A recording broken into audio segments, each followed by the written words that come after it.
നിന്ന നിൽപ്പിൽ മോനെ കാണുന്നില്ല. ഈ ക്ഷേത്രമുറ്റത്തെ ബഹളത്തിനിടയിൽ ആരോടാ ഞാനൊന്ന് പോയി ചോദിക്കുക? കുപ്പായമൂരി തോളിലിട്ട് തൊഴുകൈയുമായി അരികിലൂടെ പോയ ഒരാളോട് മാധവനെ കണ്ടോ എന്ന് ഞാൻ ആരാഞ്ഞു.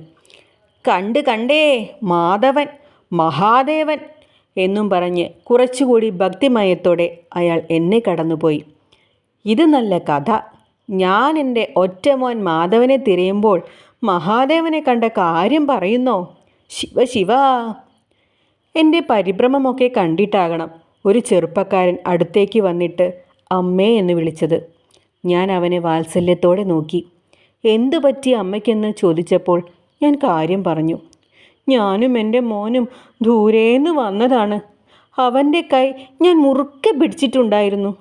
പക്ഷേ എൻ്റെ വാക്കുകൾ മുറിഞ്ഞു. ഉത്സവപ്പറമ്പിൽ കൂട്ടം തെറ്റിപ്പോയ കുഞ്ഞിൻ്റെ മനസ്സിലേക്ക് എൻ്റെ 68 വർഷങ്ങളോളം പ്രായമുള്ള ശരീരം മറിഞ്ഞു വീണു.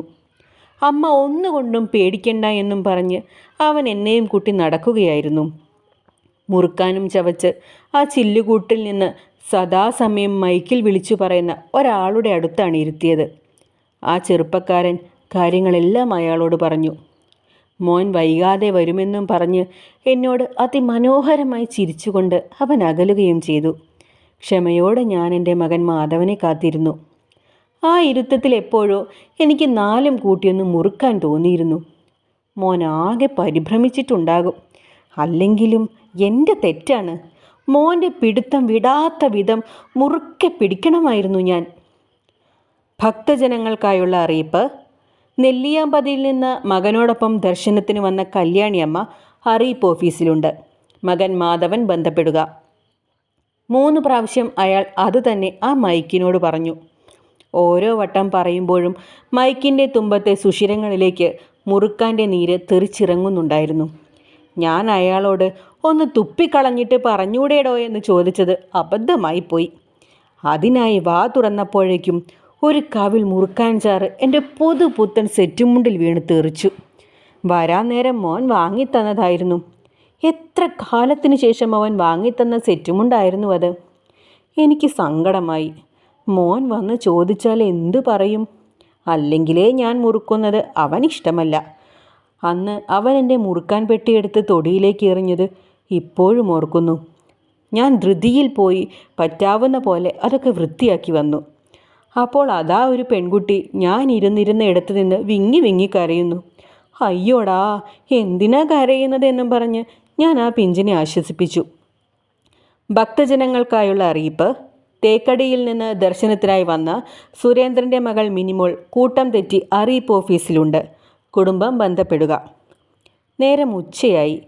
മിനിമോളുടെ കുടുംബം വന്ന് അവളെ ഉമ്മ വെച്ച് വാരി പുണർന്ന് കൊണ്ടുപോയി. പോകാൻ നേരം അമ്മൂമ്മ വിഷമിക്കേണ്ട എന്ന് അവൾ എന്നോട് പറഞ്ഞിരുന്നു.